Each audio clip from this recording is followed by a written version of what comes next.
broadcast is now starting. All attendees are in listen-only mode.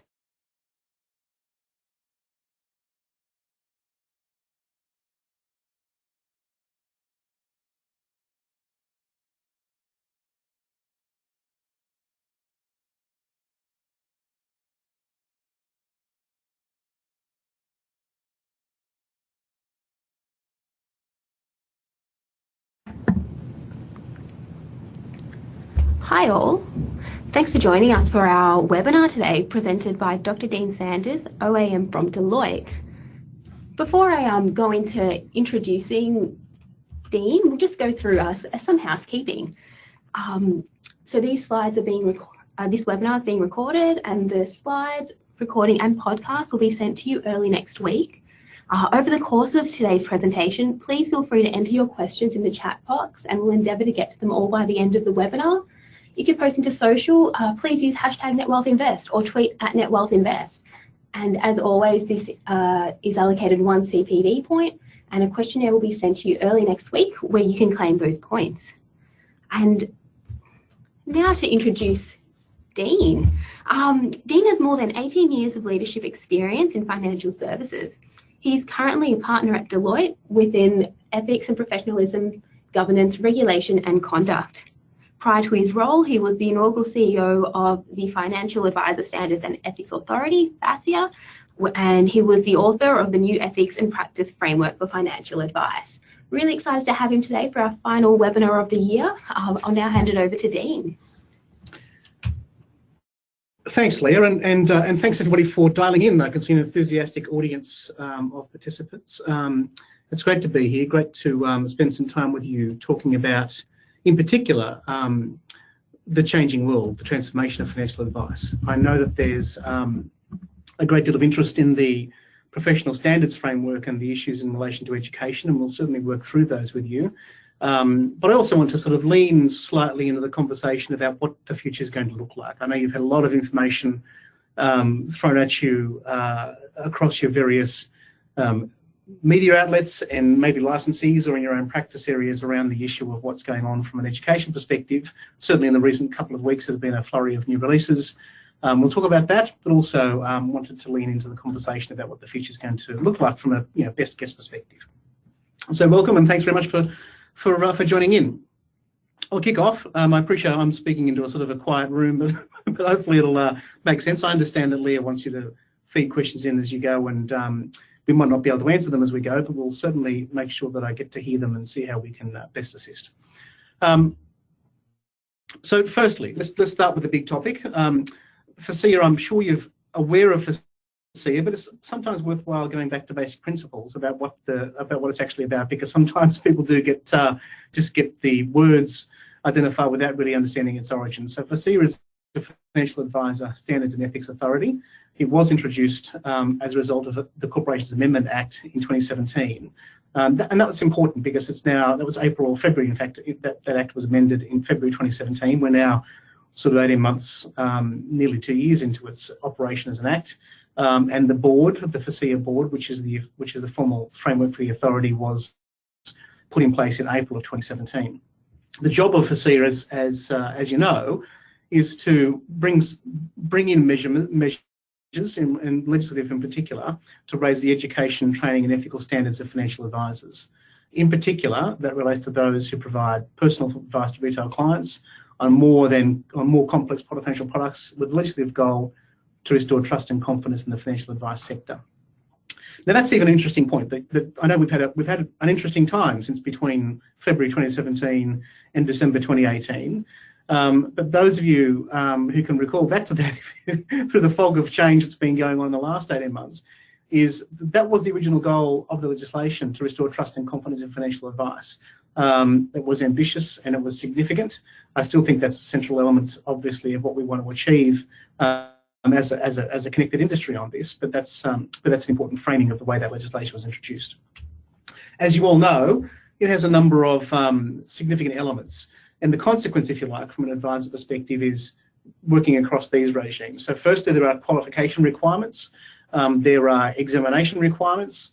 There's a professional year requirement. There's a code of ethics obligations attaching to being participants in a monitoring body. There's also CPD. And I've deliberately put in the end of that the CPD reporting, because that's often overlooked. The CPD reporting is in fact quite central to the process here.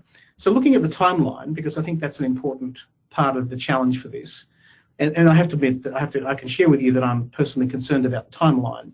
That, as you know, the beginning of this process officially becomes legislative requirements from January of next year, i.e. less than 2 months away. Less than a month away, in fact, as it turns out. From the 1st of January 2019, the new entrant education requirements will be in place. That means anybody who joins the industry after January, i.e. who is not already on the financial advisor register before the 31st of December, is subject to the new entrant requirements, including the new qualification expectations from day one. Also from January, there's a PY requirements. So those people who join the industry as new participants will need to meet the professional year obligations. That includes supervision, that includes satisfying the exam requirements, etc., before they're in a position to give advice. That's particularly challenging, and I'll talk a bit about that in a moment. But also for everybody, the CPD requirement commences. So licensees, when they determine what their CPD year begins, but it should begin on January or at a period of time thereafter, before 30 June, the reporting cycle kicks in. And lastly, and this is perhaps the good news for you, is that from 1st of January, there is a restriction on use of terms, and that is the financial advisor, financial planner terms. So anybody using those terms from the 1st of January who does not meet the requirements is in breach of the law. Now, you also know that whilst that's a hard start to the regulatory regime in this particular area, the thing that I am most concerned about, I think, as a general industry arrangement is the exam. As it's identified, the exam was expected to begin from January 1 at a similar time. And participants must have passed the exam before January 2021. So effectively a 2-year cycle.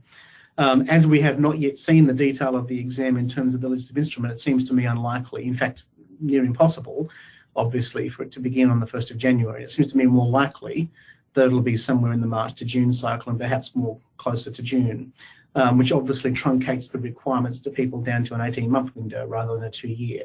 That's important to keep in mind, because I think that's something we'll need to be gearing up for as a whole sector from next year. And obviously, as you all know, failure to pass the exam is a forcible exit. There is no turning back from that. Failing to pass the exam, depending on the number of resets that will be allowable, not meeting the exam requirements before January 2021 means you can no longer practice in the industry and use terms such as financial advisor, financial planner, etc.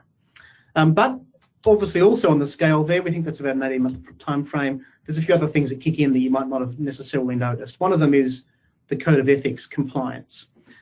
So the Code of Ethics has been published in a legislative instrument, and from January 2020, every individual financial advisor, financial planner, participants on the register need to meet the requirements of the Code of Ethics from that point. Now, for those of you that are licensees, you will need to know that you are required to sign up to a Code of Ethics monitoring body by 15th of November next year. So in fact, licensees need to meet the compliance requirement from the middle of November, and individual advisors need to meet the requirements on the 1st of January in 2020. Now that isn't far away. I mean, I know you all know that, but it isn't far away, and it's worthwhile keeping in mind that pretty much everything about what you do today will need to be framed in the context of that Code of Ethics in about 12 months' time. And that's why we'll unpack that in much more detail as the session goes on. Lastly, and I know the big one that people do keep talking about, it's to my mind is it's sufficiently far away that it surprises me that it's still the bigger anxiety when there's the exam requirements immediately and the Code of Ethics. But as you all know, that we have to have completed the qualifications required to participate by January of 2024. That's when the transition cycle concludes for qualifications. Anybody in the industry after that date, even if you've passed the exam or met all other obligations, if you don't have the education qualifications necessary to participate from that date, you can no longer practice. So there's a number of really quite hard deadlines along that process. And I know many people are anxious about the 2024 deadline from an education perspective, but I just want to make sure as part of this conversation we we focus a little also on the other deadlines, and they are at least as significant, and I think, in fact, more significant, in particular the exam and the code of ethics requirements. Now, I'm emphasising those issues because I'm very aware that people are very anxious about the FASEA regime, and I fully understand why. And as Leah indicated, certainly in a previous life, I was responsible for setting up the framework. I'm not responsible as a caveat for anything that's been released in the preceding period. My job is to set up the framework and identify what the standards are about and what they do. And now, of course, we have more detail from FASEA more recently on what they look like. But I understand the anxiety.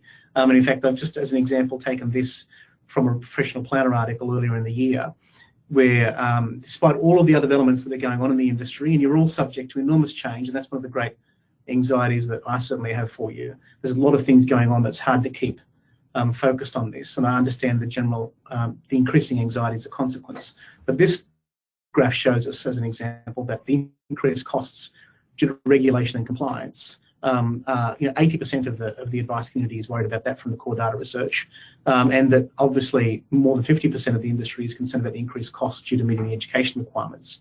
I think that's important. I think it's really important to acknowledge that and to recognise that people are anxious about this, both in terms of cost of the framework, but also the sheer time and commitment you may need to give to meeting the requirements before 2024 and the other requirements before that date.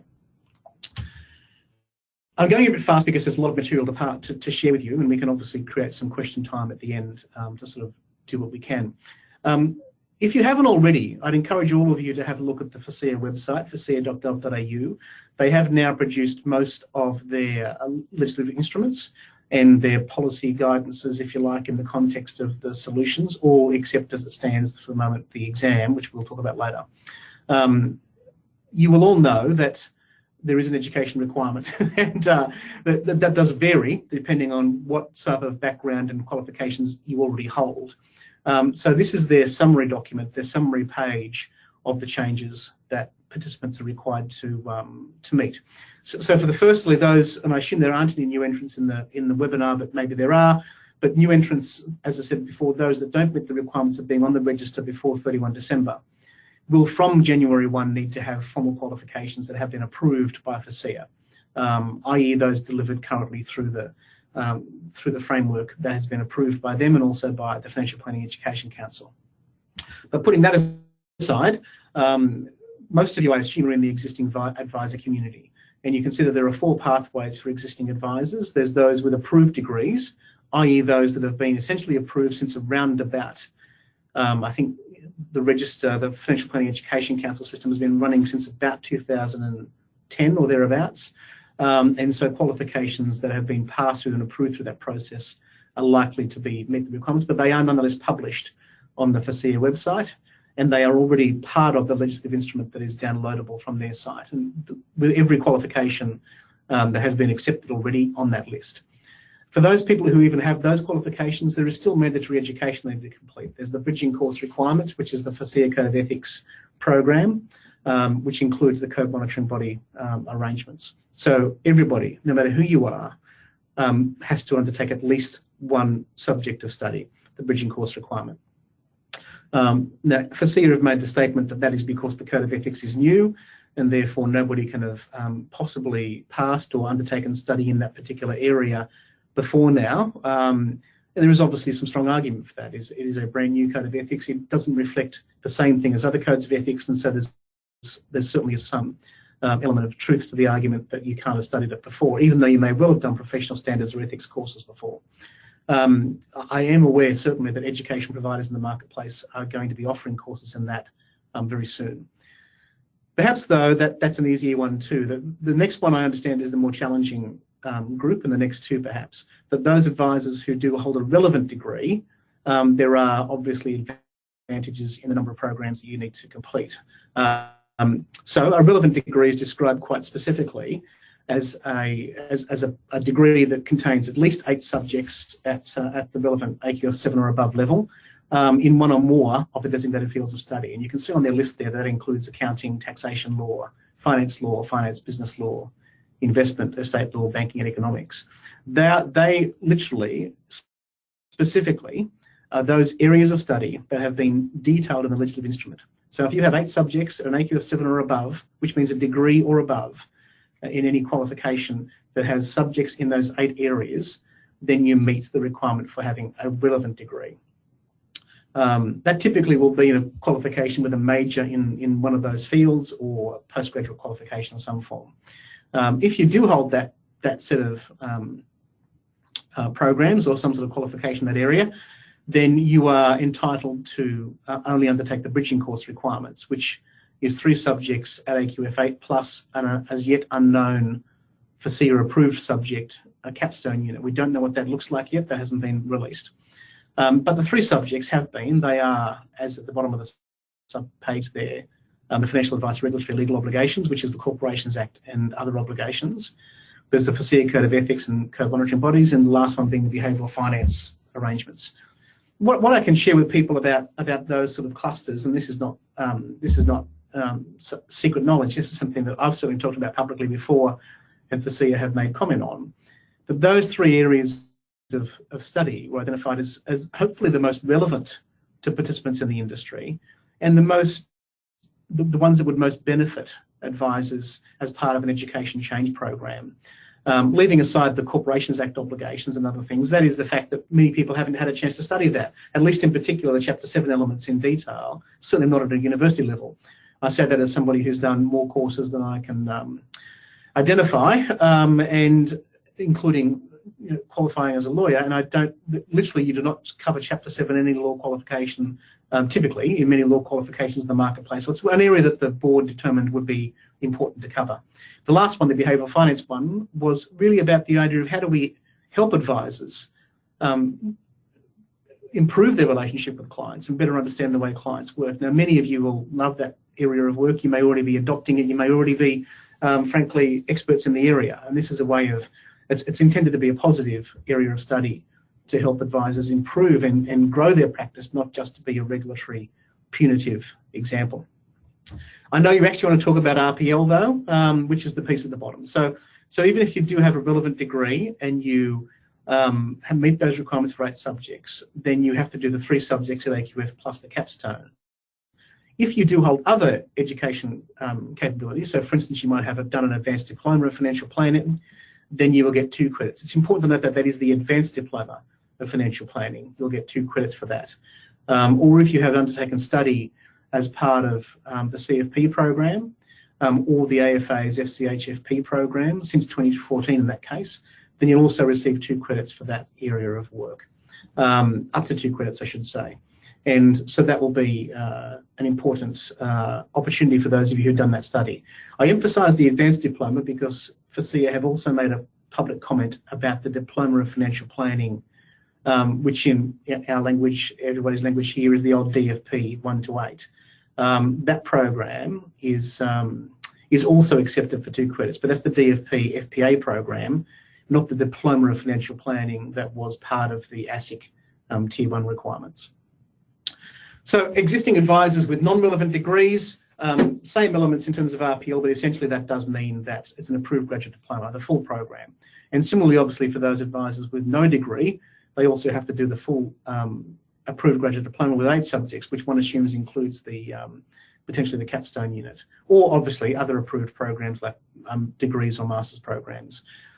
That's the education pathway in a snapshot. The invitation for everybody who's currently practicing in the industry is to think about what education you've done, what qualifications in particular you hold, be they from a university or higher education provider, that it must be a formal qualification, not just necessarily courses that you've undertaken over time in different ways. If they are issued as a qualification, AQF 7, 8 or 9, and it contains those relevant fields of study, then you are able to benefit from the different bridging course options.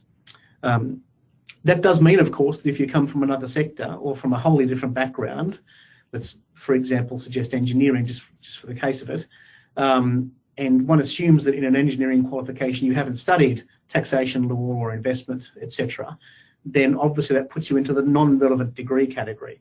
You can still benefit from the RPL options, but you're in the non-relevant degree category. That's a quick summary of what's going on there. There's a lot to be done with that. It's fair to say that FASEA haven't done anything more than publish this material, so we don't yet know the full detail of all of these particular questions. The legislative instrument includes all of the existing approved qualifications in that boxes on the far left, those two boxes with approved qualifications. They are published as part of the legislative instrument and will be obviously published in future as new programs are approved. But that's literally as much information as we have. There is a policy statement that FASEA have released that gives some more background to these questions, and that's worthwhile reading too. They identify them as FPS 001 and FPS 002. FPS 001 is the policy statement for qualifications in education. It's worth a read. It gives you some more detailed background to this summary page. Sorry, I'll highlight those things before just to draw your attention to them. They've also produced a sort of a cheat sheet, if you like, in terms of the sorts of things that it might mean for you in terms of the amount of study you have to do. This is a fairly crude sort of summary of the sort of work you might have to do, but it simply says that if you already have an approved degree, i.e. a completely approved degree, you still need to do the one bridging program. So you need to do one course. Through to the extreme end, that if you are a new entrant with no qualifications, then you need to do the full 24 subject qualification. And it shows the sort of difference of the amount of work you will need to undertake as part of that. Now, the great challenge, as everybody no doubt on this call knows, is that everybody's story is quite different. Everybody's education programs and pasts are quite different. The challenge here is that you need to understand that deeply. You need to be able to take what you've got and what you've done to a relevant education provider who can assist you to identify what will you need to do.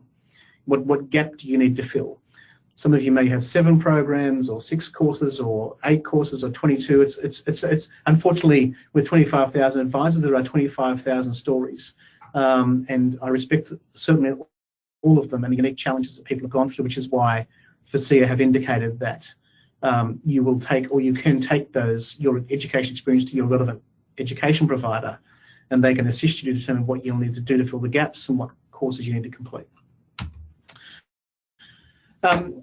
I want to make sure that we spend some time talking about the Code of Ethics, because this, I think, is actually a significant sleeper, and I'm constantly surprised that we don't hear more about this in the media conversations and the public dialogue.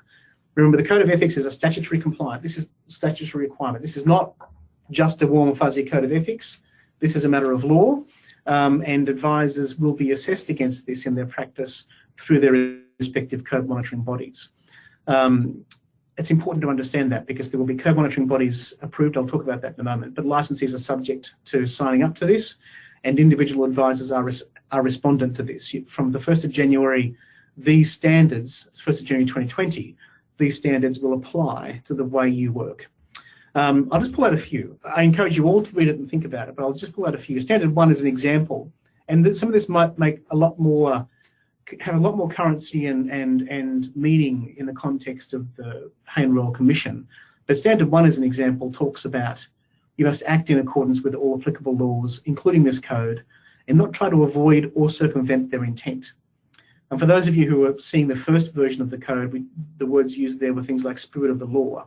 The code now says, not try to avoid or circumvent the intent of that act or the relevant laws. That's important because that requires us to think about what is the intent of the law and how do we apply that in our practice. On that point, it's worthwhile talking about the fact that a code of ethics, and this is something that I think is an important conversation for our industry to have, is a code of ethics is not, and arguably should not be, a rules-based evidentiary construction. That just becomes another form of law. Codes of ethics are meant to be a conversation, a discussion, and they are a personal element of how you think about what those standards mean for you and your practice and how your licensee adopts them into their business rules and practices. Codes of ethics are meant to be something that's discussed and debated and talked about, not necessarily something that is static and interpreted by a court, although in this instance there will be some legal, framework to it. But I want to encourage, some of the thing I'd like to see in the advisor community and the licensee community is a discussion about this code of ethics and what it means in practice. What does it mean for the way you behave, for your documents, for the way you connect with clients? These are quite profound changes to the way we think about this stuff. Now, the view generally, of course, is that this is the work that good advisors are always doing, and in which case that's perfectly appropriate. But I also think there's room in here to discuss them, to debate them, and to interpret them in your practice, because you will have code monitoring bodies who will be doing precisely that, and coming into your organisation and looking at your files and your activities and arguing a particular perspective on what they think the code of ethics means. And my personal view is that a code of ethics is something that we get to debate and talk about, and I'd love to see more discussion about it across the industry. That includes the idea of the intent of the law. Frankly, I unashamedly suggest to you that Corporations Act is not wholly clear as it currently stands in terms of the intent of that law. It is complicated, it is dense, it has been attempted to be explained by hundreds of regulatory guidances that in some cases add to the confusion.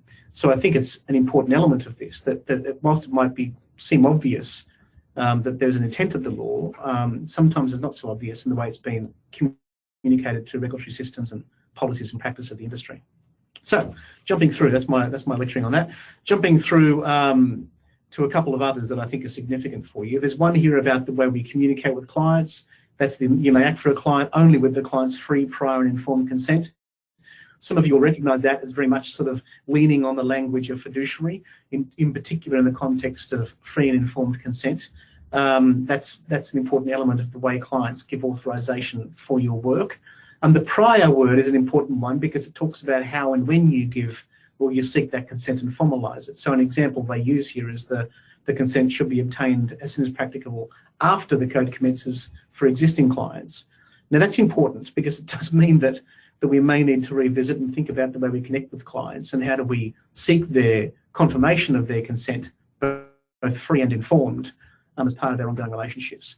In the language of Corporations Act, that's the sort of thing like the financial disclosure statements, the FDSs as we summarise them. So here's another way of thinking about FDSs in terms of how we continue to seek permission to provide advice and provide services to clients. Another one that I think is important to tease out is that you must be satisfied that the client understands your advice. That's an important set of words. Satisfied that the client understands your advice and the benefits, costs and risks of the financial products that you recommend, and you must have reasonable grounds to be satisfied. Now that is an important set of words because it's not a matter of process, it's a matter of understanding. Just having gone through a process doesn't guarantee a client's understanding. So an important element that no doubt we'll be looking for in the future and that you will want to be seeking to confirm in conversations with your compliance people and your licensees, etc., is how do we confirm this? How do we know that the client's understood it? And what sort of arrangements do we have for reasonable grounds to be satisfied?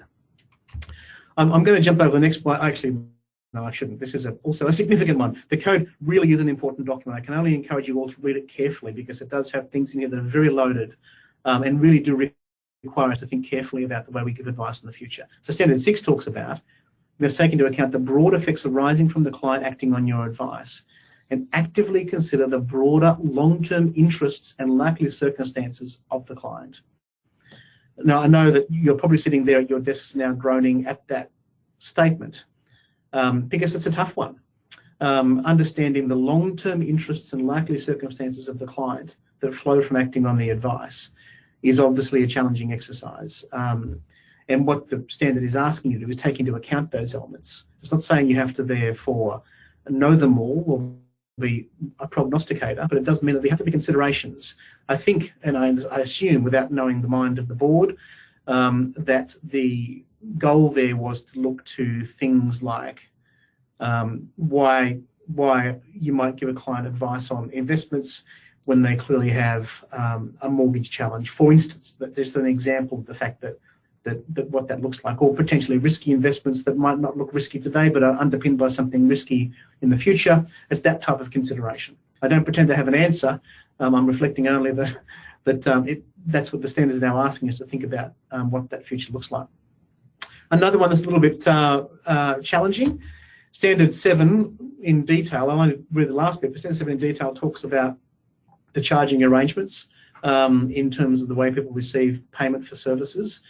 I wanted to tease out this last paragraph of this because I think it's particularly interesting. You must satisfy yourself that any fees and charges that the client must pay to you or your principal, and any benefits that you or your principal receive in connection with acting for the client, are fair and reasonable. and represent value for money for the client. That's another one that will make you put your sandwich down and scream a little bit at the phone.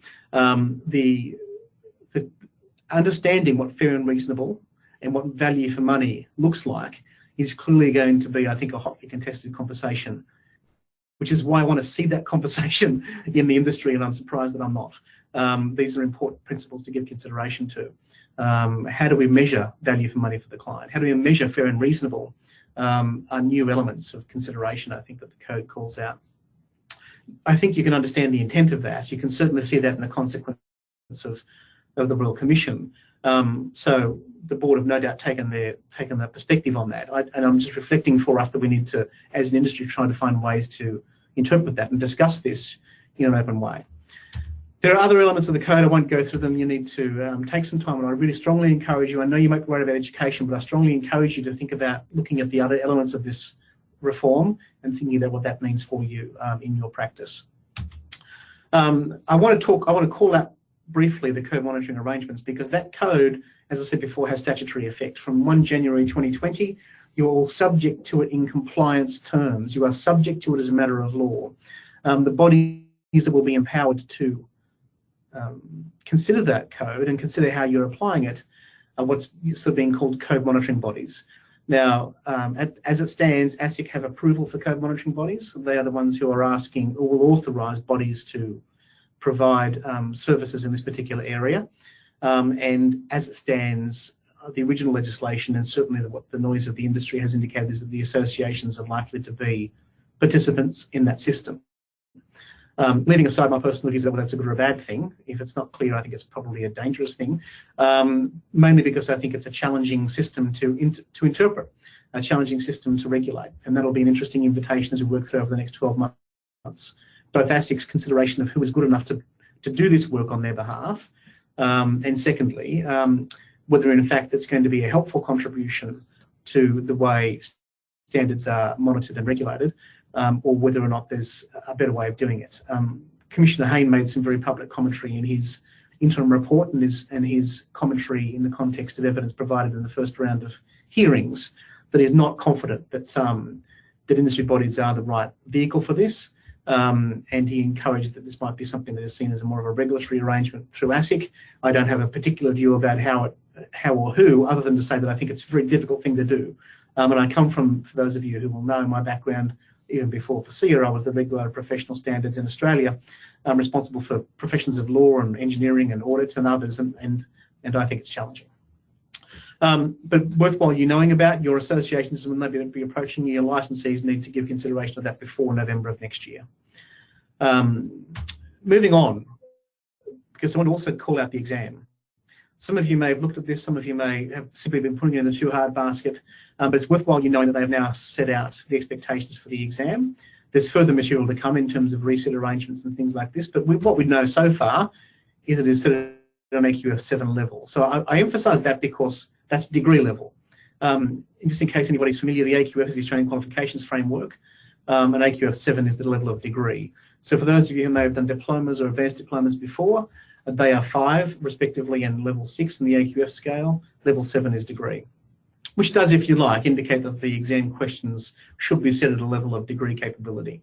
The other elements worthwhile considering is it's a 3.5-hour exam. It's intended to be open book for the statutory materials, remembering that there will be elements, as is indicated, across legal obligations, regulatory obligations, financial advice, construction, and things like that. So the good news is it's open book from a statutory perspective. The good news also is it's likely to be largely question and answer driven and multiple choice rather than longhand free text. There will be resets, as is indicated, and also digital offerings for those who are remote in the communities.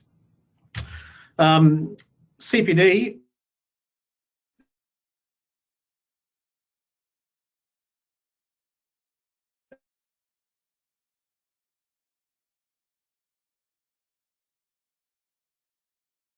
I'll go brief. 70% of which is to be approved and recorded by the licensee. What's interesting about this CPD policy is that FASEA have leaned back towards the licensee as a responsible party for recording, approving, and one assumes therefore organising the delivery in a large part of CPD, including reporting to ASIC, which is an important part of this requirement. but it's 40 hours. They have stipulated the sort of areas of work. You can see on the bottom box there, technical, client care, practice, those sorts of things are worthwhile understanding what they're saying.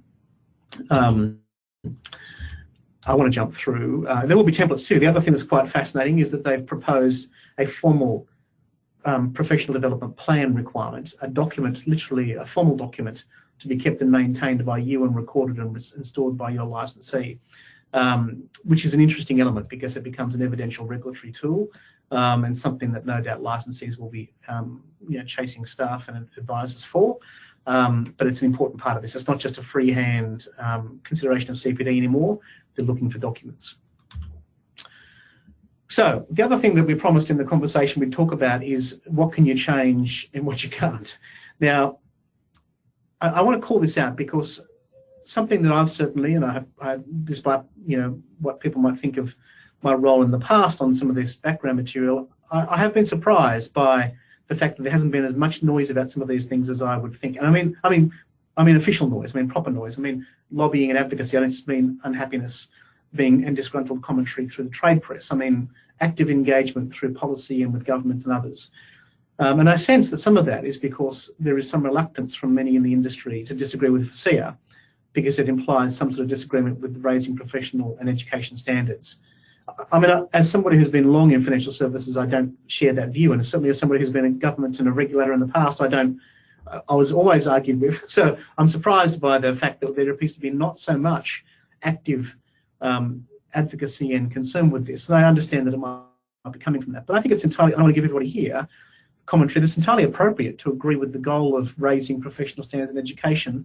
It's also entirely appropriate, though, to disagree with the process and the outcome if that's your view. And I think that's an important thing to try and find a way to challenge. In particular, unashamedly, I make the point, and I have done publicly before, that I think the timelines around the framework are just impossible and deeply challenging for participants in the industry to meet. They are legislated, so it's not a matter of FASEA, it's a matter of how that might be put back to government as to how the timelines might be adjusted. But they're the requirements. You can see from the right-hand screen that's talking about the fact that as legislative instruments, they must be put to Parliament and pass through that process. And FASEA have released most of them so far, which means that in the case of the Code of Ethics that I spoke to, if any of the wording within the Code of Ethics is to be changed, you disagree with it wholly, or there's something to be done, you literally have 10 days left to have your say. That's it.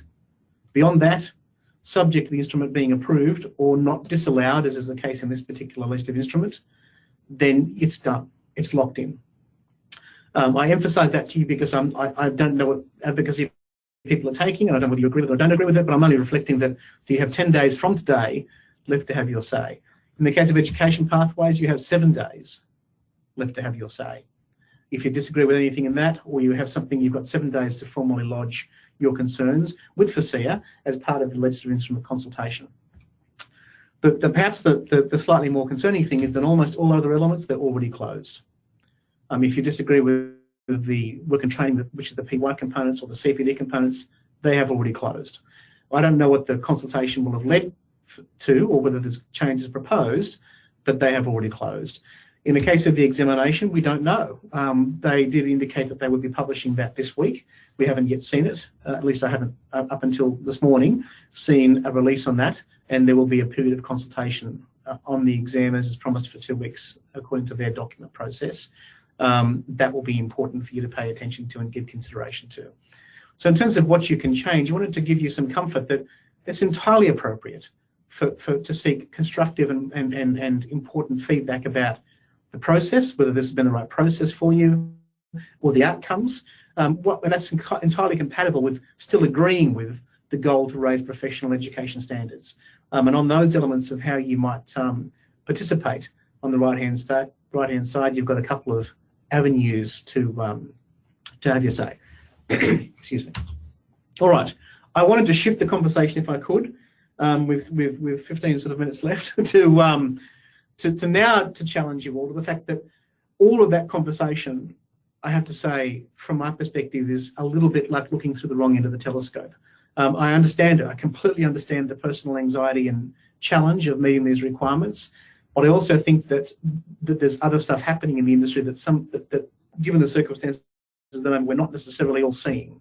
And so I'm suggesting that the sort of check-boxing model, the tick-boxing model that FASEA proposed, and that frankly that others in the association community have indicated, I think is still, and the academic spaces have, is still the wrong angle, wrong question. There's a bigger hole here to look at. And frankly, it could well be that we're in larger, I think there's a large challenge for the industry to give consideration to. And I'm not just reflecting the sort of concept of global warming, but the idea that there is a much larger set of considerations. It certainly is the case, and I know you all know this from your own process, that this is a large-scale reform. And I think it's a larger scale reform than many have given consideration to. It's not just about lifting education and professional standards. It does have a significant effect on the role for you as advisors. It repositions you into a much stronger professional proposition with clients, and that's an important thing to do. It also puts you in an interesting relationship with the rest of the industry, because you move to a fiduciary professional responsibility for your clients, which may well put you in contest with your licensee. Now that's intended, that's what professions are about. So it is the case, and certainly it is the expectation, that that the future professional advisors may well have a lot to say to their licensees and to the product community about what is wrong about those services and how they need to respond to the needs of their client. Now that's what the legislation is intended to do. I also think it's going to have interesting consequences, though, across the rest of the industry in terms of pushing back the pressure towards the licensee marketplace and the product manufacturing marketplace. I know you all might feel as though advisors are being picked on and challenged in this moment, and I have to admit I share your view that this should not just be about financial advisors. Professionalisation and education and ethics and should be for every participant in the sector, and I think it will be. And I think the consequence from a FASEA regime rolling through is that you are entirely entitled to expect a higher set of ethics and education requirements from those in the licensing and product manufacturing spaces also, and I think we will see that. I want to talk about briefly the fact that the bigger picture story, though, is that temperature is rising across the marketplace everywhere. I suspect you know this, but it's worthwhile just teasing out the fact that you no doubt have heard about the Hayne Royal Commission, and I say that facetiously because I know you have all certainly heard about it. The Hayne Royal Commission, though, is only one element of the puzzle. It's been a very public, a very excoriating, challenging public vision, but it is only one part of it. And Hayne suggesting that the North Star for conduct and compliance in the future needs to be about should we do things rather than can we, is an interesting statement of expectation for the whole of the financial services industry. But it's more than Hayne. The Productivity Commission have said similar things about the use of large institutional entities potentially abusing market power to the detriment of consumers in their, frankly, quite significant report released only in August. You've no doubt all read about the ASIC concerns in the context of conflicts of interest between duty and client. I'm thinking here of the 515 and 562 reports that are famously making their way as concerns through the industry. But also, I'm sure you've also all read the Prudential Inquiry into Commonwealth Bank of Australia from APRA, an extraordinary document that talks about the complacency of that particular institution. And as you know, APRA have put on notice every licensee under their system to self-assess themselves against that same standard, and those reports are coming in now.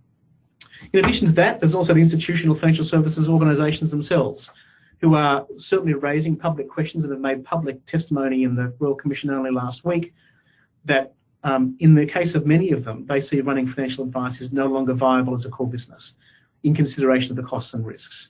That's a really significant statement because it means that those of you in the financial advice game specifically know that it is very costly, it's very complicated, and the institutional systems haven't necessarily simplified that or made that more efficient, and arguably have obscured the costs of advice. That's going to be something wrestled with over the near future. Remember, the Code of Ethics, remember, now talks about value for money. So my particular view is that there is clear writing on the wall that regulators, community, government, and even the markets themselves are demanding a change in the way business in Australia, in particular financial advice, is purposed, and how obligations the clients should, but don't necessarily sit at the centre of good business practice.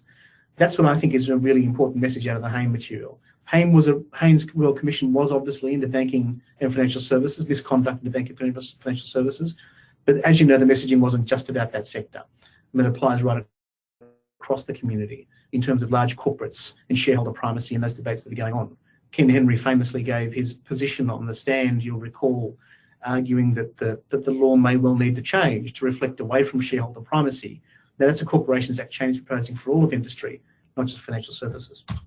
So We have written about this. I've written a paper on this in the context of how everything will change in financial services. That's publicly available. And we can certainly provide a link as part of the papers here. And in my particular view, everything's going to change. Everything is genuinely going to change. And I think for the better. For those of you on the call in the financial advice sector, I think this is really going to change for the better. It's going to transform what we do. I won't spend too much time talking about all of the ways this is going to change, but Hayne has called out a number of elements, at least 8 of them that we've identified that are significant shifts in the thinking for the industry. The one I wanted to call out, I mean, we can talk about community standards and expectations and all the things that he has raised, but one of the things that's obviously quite clear also is the issue of remuneration and incentives. That's something that I think is going to be a feature of future conversation in the law reform debate, but also all the others. But I would expect to see some very hard recommendations and very serious consideration from government around what the remuneration and incentives look like, in addition to things like conflicts of interest, and the rewriting of conflicts of best interest duty, etc., is absolutely a guarantee in the future landscape. But also things like professionalism, client care. And I also want to give you, if it is any benefit, if it's any salve to some of these changes, I'll call out that last one for you, that I think regulation and regulators are also undergoing radical change. It's my prediction, certainly, that that the government's decisions in the context of the Royal Commission will lead to radical change in the regulators. I expect ASIC to be changed quite substantially in terms of its focus and activity. It may well be larger, or it may be sharply focused or divisionally different, I'm not sure, but it will absolutely be subject to change and a reframing of what its primary goals and activities are. But I also expect to see ACCC changes. There may well be an introduction of a super regulator or a conduct regulator. I think that all these things are going to be part of the debate in the post-law reform space. So if there's any consolation at all to the fact that you guys are doing it very tough and under a great deal of pressure, is that I think the entire system is going to be under a great deal of pressure, including the regulators in that future model. I am predicting also, and I just want to put this to you before we switch over to trying to answer some questions, that I do think the future law reform proposition does begin to look like that there might be 3 primary channels for advice. I do believe strongly, and I want it to be absolutely clear to everybody, that I believe deeply in professional financial advice, and I think there is a rich and valuable field of work in that area. I think it's going to be exciting. I think it's going to be different. I think it's going to be genuinely professional financial advice, and that's something that I think that all those who are willing to participate in that future regime will be able to take great pride from. The consequence of that, obviously, and as institutions begin to move and shape the way they engage with financial product, I think we're going to see some changes on the other side of the coin. I do think it's quite reasonable that we might see things like transactional financial products, the robo-advice style solution. But as we all know, and if you guys as advisors know, people want to speak to you. They want to speak to people. So I am not somebody who takes the view that robo-advice is going to solve the problems of the world. I think, in fact, that's a misalignment. Everything that I know about human beings in my background tells me that people are happy to dabble with transactional systems, but ultimately they want to bring their challenges to people that they can share those challenges with and seek expert advice. So I think we will see a channel of robo-advice, absolutely deep and rich channel, but it will be more transactional financial products in a safe area, and they'll want to come to advisors when they've got that sort of parcel of things and ask you to fix it for them when they've got it all wrong. I think also we might see branded product channels. I'm actually fairly confident that consumers are completely happy to receive clear, safe, appropriate products that are branded appropriately from financial institutions, but it'll be a narrower set of products. This is a sort of a truth proposition that I think that what we need to see in the future is a more truthful set of arrangements in financial services, where if you're buying a product over the counter at a bank, then that product is clearly labelled and identified as such, and that may well be appropriate, exactly what the client wants, but it's up to them. I also then want, and this is the challenge for all of you, is I want professional financial advice to be genuinely professional financial advice. And I want you to be proud of that and have opportunity for that in a way that the market doesn't frankly allow it right now, because the lines are too blurry. The last thing is I just want to leave you with the thought that this is all about change. And what moving into a Deloitte conversation, I wanted to go to Deloitte because it's an environment where I know that these work with the large systems and the large engines of industry, regulators as well as industry, to talk about how we get things done differently. Because I particularly take the view that the FASEA regime is not just about advisors. it has consequences for the entire structure of industry. I think its intent is larger than FOFA. FOFA has been a constant source of anxiety for many over the years, and that's mainly because we turned it into a compliance regime rather than thinking about what it was intended to be. Returning again to that first standard in the code around what is the intent of the law. I think this is bigger. And I think you guys are carrying the weight of it right now, but I think that the industry, when it catches up with this issue post-Royal Commission and when there's a bit of fresh air, will begin to realise this means they have to think very carefully about all those things on the right-hand side there. Redesigning operating models, redesigning professional advisor and advice delivery, internal capability education systems. I think it's going to shift the relationship for you guys. You know, what's your relationship with your licensee? When you become more professional and more powerful in that process, then how does that change the way your relationship works in that license conversation? I think there's a lot of change in this program, and I think a lot of it is on their side, on the licensee side, but you don't necessarily get to hear that because they're busy putting out fires all over the place. But this will become part of that future consideration.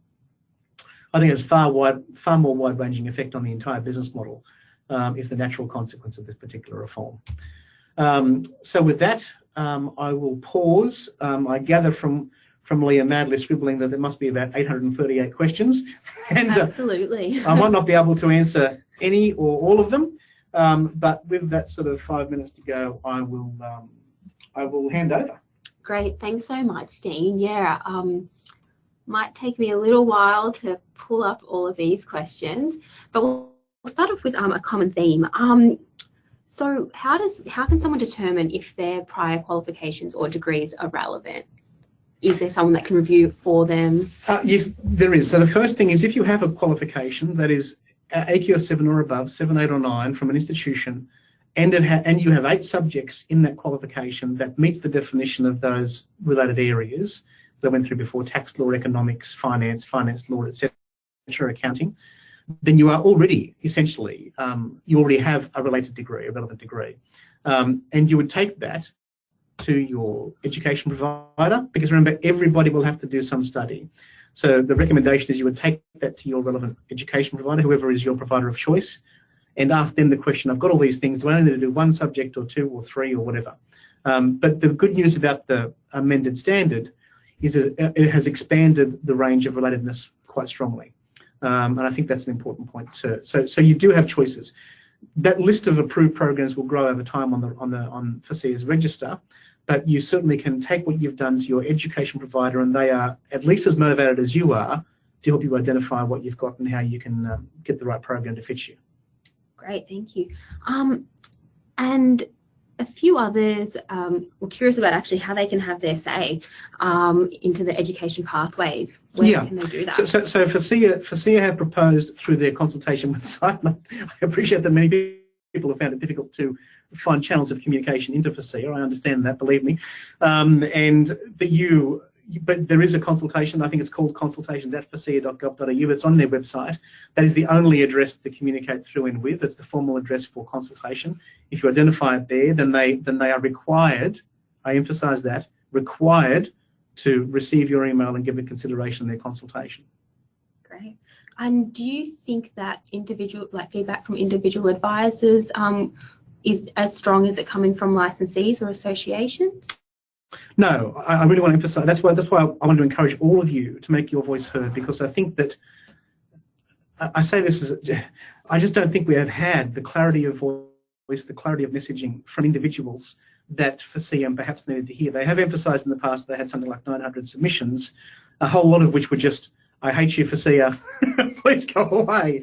I think, in fact, the voice of individuals does need to be heard. Your associations are obviously working on your behalf, I assume, and summarising that material to FASEA, but it's important to reflect that your voice is at least as valid and at least as powerful as theirs, and I'd encourage you to write directly. All right, thank you. And if someone's asked if they failed the exam in September 2019, they've heard that they have to stop giving advice after that. Is that correct? And does that mean that then they may be out of work for a while? It's certainly the case that that failing to pass the exam, now we don't know the number of resets, but what we do know is if you have not satisfied passing of the exam by January 2021, then you are out. You are gone. You're relevant to what qualifications you've got, you are gone. That's January 2021. What we don't, I think the question is getting to is that if you set the exam late, say close towards the end of 2020, then you might not have an opportunity to sit the resets. And I emphasise that's possibly true because we don't yet know the examination protocols, the marking protocols, the time to respond from FASEA. So I would encourage people to not leave it till the end of 2020 to have a go at the exam because you may find yourself out of time. Thank you. Just going through all these questions. Yes, I can see lots of them. They're on this one. I'll see if I can get to them. It's a touch screen. Sorry, Leah's pointing me to the screen. Sorry, it's a touch screen. Yeah. I'll try and get through them as fast as I can if that's possible. So turning to the top, we've got. I think we've answered some of the ones about the advisors. What are the expectations for advisors to be able to prove they have complied with the proposed code of ethics?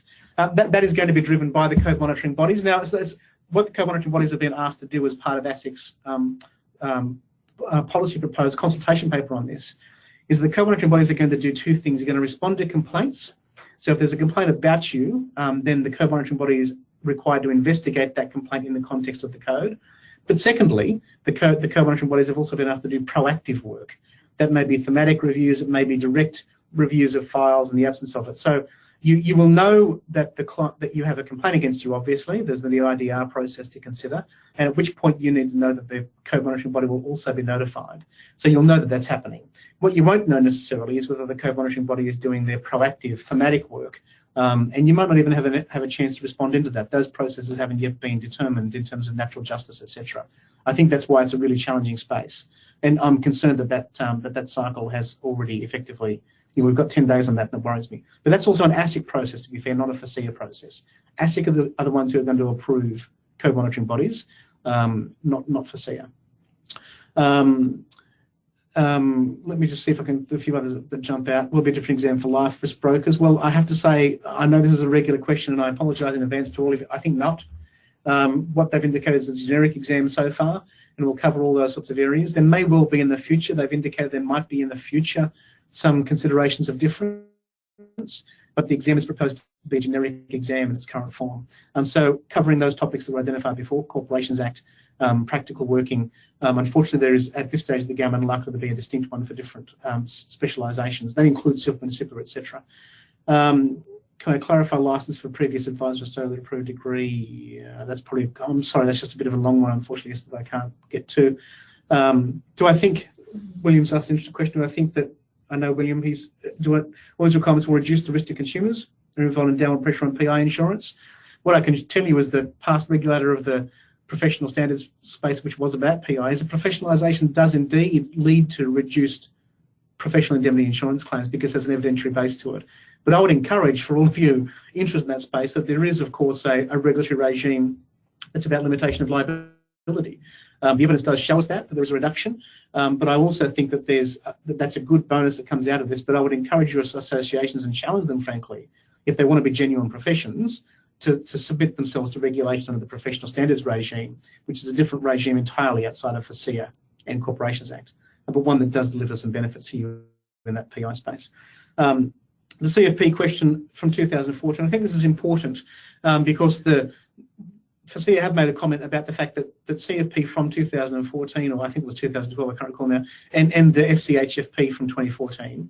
I think it's the CFP from 2007 and the FCHFP from 2014. It's at that point that those programs both became separately university aligned or higher education provider aligned. Before that, they were delivered by different institutions.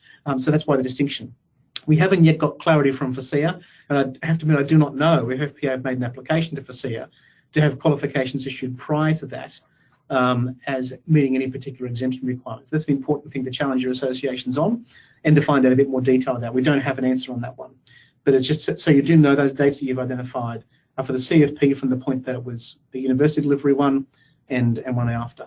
I'm mindful it's 1 o'clock and there's many more questions. I'm sorry that I couldn't get to this. And what I would encourage you all, I guess, is that these are great questions. You've written great questions. I encourage you to take them to your associations, feed them into FASEA. I will answer one that I can see just popped in there in the context of, do I think the regulator will become more prescriptive about what represents fair value? Well, that's a good one to call out as perhaps the last one. The code is not evidentially accessible by ASIC. It is something by the code monitoring bodies. However, it is important to note that ASIC is ultimately the regulator of this. So it is the case that if a code monitoring body finds that the advice a year provided is not fair value or not value for money, then that may give rise to ASIC launching their own regulatory proceedings. So it's important to know that there is a relationship between these two, even though the code monitoring body is different to ASIC. ASIC ultimately are the arbiters of this. It is their act, Corporations Act, they are responsible regulator for. So we don't yet know how that will work. ASIC have not been wholly clear about what they intend to do with code monitoring breaches as they arise. That's also something to think about. That is, as I said before, an activity to take to ASIC, or query to take to ASIC as they work through the detail of how this works. Great, thanks so much, Dean. And thanks for everyone who joined us today. This is the final webinar of the year. And we'll send across the recordings after, probably early next week, and look forward to having you all join us for our next webinars next year. Thank you.